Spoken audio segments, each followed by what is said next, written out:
ಸಿದ್ಧಾರೂಢ ಮಠದ ಲೆಫ್ಟ್ ಸೈಡಲ್ಲಿ ಇರ್ತಕ್ಕಂತಹ ಹೋಂಡ ಅಂದರೆ ಕೊಳದಲ್ಲಿ ಈ ರೀತಿ ಕೂಡ ಇದನ್ನು ಮಾಡಿ ಬಿಡ್ತಾರೆ. ಇದೆಲ್ಲ ತುಂಬ ಚೆನ್ನಾಗಿರುತ್ತೆ. ಇದೊಂದು ಸಂದರ್ಭದಲ್ಲಿ ಜಾತ್ರೆ ಸಂದರ್ಭದಲ್ಲಿ ನಡೀತದೆ.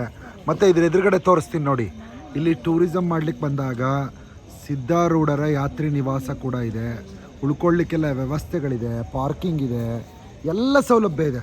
ತುಂಬ ಚೆನ್ನಾಗಿದೆ ಶ್ರೀ ಕ್ಷೇತ್ರ. ಯಾರೇ ಬಂದರೂ ಕೂಡ ಒಮ್ಮೆ ಬನ್ನಿ, ಇದನ್ನೆಲ್ಲ ಕೂಡ ನೋಡಿ. ಈ ರಾತ್ರಿ ಇದ್ರ ಹಿಂಭಾಗನೂ ಅಷ್ಟೇ, ಅದು ಡೈನಿಂಗ್ ಹಾಲ್ ಇದೆ. ಅದ್ರ ಹಿಂಭಾಗನೂ ಕೂಡ ಹಲವಾರು ಲಿಂಗೈಕ್ಯರಾದಂಥ ಶರಣರ ಸಮಾಧಿಗಳಿದೆ. ಅದನ್ನು ನೋಡ್ಲಿಕ್ಕೆ ಇವಾಗ ಟೈಮ್ ಇಲ್ಲ, ರಾತ್ರಿ ಆಗಿರತಕ್ಕಂಥದ್ದು. ಇದು ಇನ್ನೊಂದು ಸಣ್ಣ ವಿಚಾರವನ್ನು ಹೇಳಿ ಈ ಲೈವ್ನ ಈ ಒಂದು ವಿಡಿಯೋನ ಮುಕ್ತಾಯ ಮಾಡಿಸ್ತೀನಿ ನೋಡಿ. ಇದು ಒಂದು ದೊಡ್ಡ ಹಾಲು. ಇಲ್ಲೆಲ್ಲ ನೋಡಿ, ಇದೆಲ್ಲ ಇದೆ.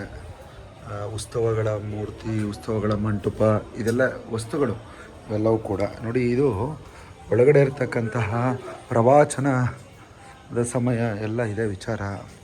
ಇಲ್ಲೆಲ್ಲ ಕೂಡ ಸಾಧು ಸಂತರೆಲ್ಲರೂ ಕೂಡ ಮಲಗಿದ್ದಾರೆ ನೋಡಿ. ಉಳ್ಕೊಳ್ಳಿಕ್ಕೆಲ್ಲ ವ್ಯವಸ್ಥೆ ಇದೆ ಸಾಧು ಸಂತರಿಗೆ. ತುಂಬ ಚೆನ್ನಾಗಿದೆ. ಶ್ರೀ ಕ್ಷೇತ್ರದ ಇನ್ನೊಂದು ಭಾಗವನ್ನು ಈ ವಿಡಿಯೋದಲ್ಲಿ ತೋರಿಸಿದ್ದೀನಿ. ಎಲ್ಲ BBA ವಾಯ್ಸ್ನಲ್ಲಿ ದೊರಕುತ್ತೆ. ಎಲ್ರಿಗೂ ಒಳ್ಳೆಯದಾಗಲಿ. ಸಕಲ ಅಸ್ತು ಬಂದವ್ರಿಗೆ ಇಲ್ಲಿ ಪ್ರಸಾದ ವ್ಯವಸ್ಥೆ ಕೂಡ ಇದೆ. ತುಂಬ ಚೆನ್ನಾಗಿದೆ. ಕೊನೆಯ ವಿಡಿಯೋ ಇದು. ಎಲ್ಲವನ್ನು ಅಪ್ಲೋಡ್ ಮಾಡಿದ್ದೀನಿ 1 to 1 ನೋಡಿದ್ರಲ್ಲ. ಈ ಕ್ಷೇತ್ರಕ್ಕೆ ಬಂದಾಗ ಸಂಜೆಯ ಸಂದರ್ಭದ ವಿಡಿಯೋ ತುಂಬ ಚೆನ್ನಾಗಿದೆ. ಪ್ರಸಾದವನ್ನು ಕೂಡ ಮಾಡಿ ಸಿದ್ಧಾರೂಢರ ಆಶೀರ್ವಾದ ಪಡೀರಿ, ಜ್ಞಾನ ಮಾಡಿ, ಉಳ್ಕೊಳ್ಳಿಕ್ಕೆ ವ್ಯವಸ್ಥೆ ಇದೆ. ಅಲ್ಲಿ ಹೋಂಡ ಇದೆ, ಅಲ್ಲಿ ಕೂಡ ನೋಡಿ, ಪ್ರತಿಯೊಂದು ಇದೆ ನೋಡಿ. ಎಲ್ಲರೂ ಕೂಡ ಭಕ್ತಿನರಲ್ಲಿ ಹಾಗೆ ಅಂತ ಹೇಳ್ತಾ ಈ ಒಂದು ವಿಡಿಯೋವನ್ನು ಮುಕ್ತಾಯ ಮಾಡ್ತೀನಿ. BBA ವಾಯ್ಸ್ನಲ್ಲಿ ಲೈಕ್ ಮಾಡಿ, ಶೇರ್ ಮಾಡಿ, ಸಬ್ಸ್ಕ್ರೈಬ್ ಮಾಡಿ. ಧನ್ಯವಾದಗಳು. ಶರಣಾರ್ಥಿ. ಶುಭರಾತ್ರಿ.